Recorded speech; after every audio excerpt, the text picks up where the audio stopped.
10 kilo এদিকে ভালো ভেটকি খান এদিকে, ভালো বড় ভেটকি খান।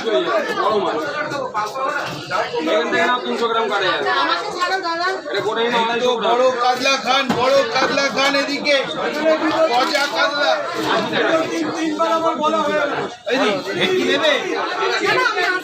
ভালো ভেটকির হাফ আছে, একটা নিয়ে যাও। 500 টাকা করে বড় মাছ খান, বড় মাছের হাফ একদম সলিড। ওটা নিলেও নিতে পারো।